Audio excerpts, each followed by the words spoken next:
many people in your book overcame immense obstacles. People who wouldn't take no for an answer. They wouldn't take, no, we can't do that, or no, you've never been able to do that, nobody's ever been able to do that before, or this might hurt you a lot while you're training for that boxing championship, Muhammad Ali. But a lot of things, a lot of people are overcoming great obstacles in this book. Yeah, you know, and that's, I can say to my son, you can do anything, son. And it's just words, right? I mean, it's just the after-school special. But if I say to him, listen, I'm going to tell you a story. This is a story about a woman named Anne Sullivan who used to work with Helen Keller. And Anne Sullivan, when she used to work with Helen Keller, she used to spend 5 hours every day when she went to college, when Helen Keller went to college, 5 hours a day writing the letters into Helen Keller's palm because there were no Braille books for her. 5 hours every day writing and writing and writing. And finally, what I didn't know at the time was that Anne Sullivan's own eyesight was fading. And her doctor said to her, if you keep reading to this girl, you are going to risk losing your own eyesight. And Anne Sullivan says, I don't care. I want to help this girl. Okay, that is a hero to me. That is amazing. That is the pinnacle of what a teacher can be.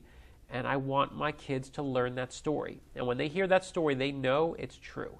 They know absolutely that it's possible. And somebody might say, all right, well, Anne Sullivan was a hero to one person, big deal, but then you realize all the millions of lives that Helen Keller has touched, and Anne made that possible. And the people like myself who get to go out there and tell this story. I mean, when you share that story, you are sharing a part of history. And I feel like, you know, a lot of the people in this book, whether it's Gandhi, whether it's Albert Einstein, whoever it is, they become icons, but therefore they're not people anymore. And what was important to me is to show the human side. You know, you tell me Anne Sullivan, you show me the movie and the Miracle Worker, and you get the tear that comes down my cheek, but big deal. What does that tell me about her? It doesn't tell me anything. But you show me what she risked, that she risked her own eyesight for this girl. You show me what she was willing to give up, and I'll show you the real woman.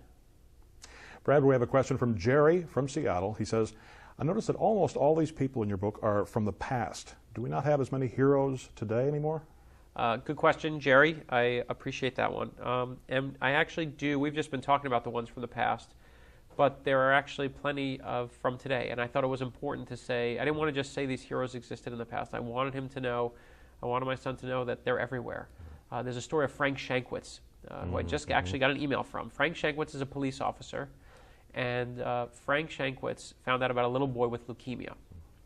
And he heard about this boy who wanted to be, this little boy with leukemia wanted to be a police officer. So he got a little motorcycle uniform. He loved motorcycles, wanted to be a motorcycle officer. Gets a little badge for him, and the boy winds up going into a coma. Shankwitz comes to the hospital to pin the little badge on the boy. And as he pins it on him, the little boy, this is an unbelievable story, it's true, wakes up out of the coma and smiles. Wow. Okay? Goes back into the coma, eventually dies. On the plane ride home from the funeral, Shankwitz looks at his friend and says, you know, we made that kid really happy for one day. We should do that for other kids. And that's how the Make-A-Wish Foundation is born. And Frank Shankwitz is, you know, just a regular person, regular guy who's a hero that, you know, we don't focus on every day. He's still out there. And so those stories are in there. We have Andy Mieres, who's a young Special Olympic swimmer, Team Hoyt, who I just, you know, just think the world of, and down to Sullenberger. Captain Sullenberger's in there. That's right. Because I still love that story. But he's not in there because he saved the plane, you know, because he saved the people on the plane or he brought it down.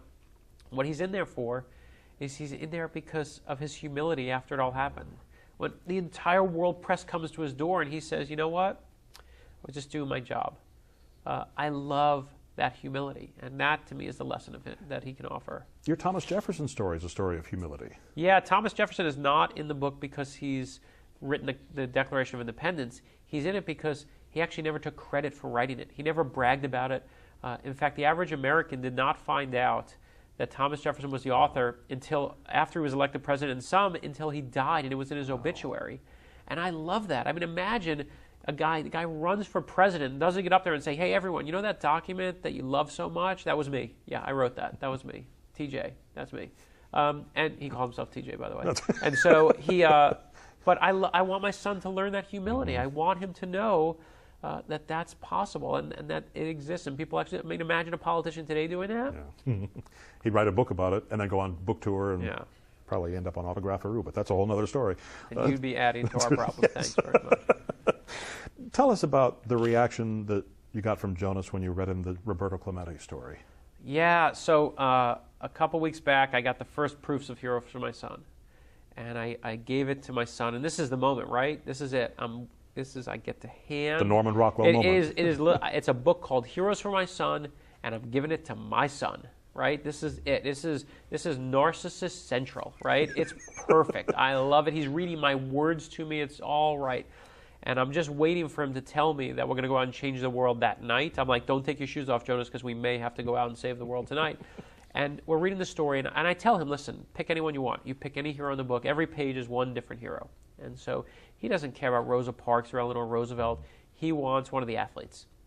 So no Muhammad Ali, no Lou Gehrig, no Jackie Robinson. He goes instead to Roberto Clemente. Roberto Clemente is a great Gold Glove winner, multiple Gold Glove winner, and basically what he's in the book for, I don't care about baseball, what he's in the book for is Clemente found out about an earthquake in Nicaragua, sent all these food and medicine over on 3 different planes. All the food and medicine is confiscated, stolen, taken away. Clemente says, I'm so determined to get on that, to get that food and medicine there, I'm going to get on the last plane myself. He gets on the plane crashes in the ocean, kills everyone on board, including Clemente. And as it says in the book, he's not a hero because he died. He's a hero because of why he got on board. And so I'm waiting for my son to tell me how inspired he is as he's reading this. And as he's reading, I can feel him shrinking in my arms. I can feel the air leaving his lungs. And he looks up at me and he says, Dad, this is sad. Wow. And now I think the whole thing is backfired, right? It's a disaster. I mean, this book is horrible. I mean, what have I done? And I put the book aside for the night. I don't say a word. The next day he comes racing into the room. And he's all excited, and he grabs the book on himself, and he says, who are we reading tonight? And I said, well, what about Roberto Clemente? And eventually he says to me, I like him. And I said, why? And he says, because he risked his life to save those people. Wow. And I realized in that moment that you can't teach about the hero unless you teach about why you need the hero. You can't teach the high without teaching the low. And the idea that is a lesson that my son knows and carries with him is as nice as it gets to me. I was proudest dad of the world that day.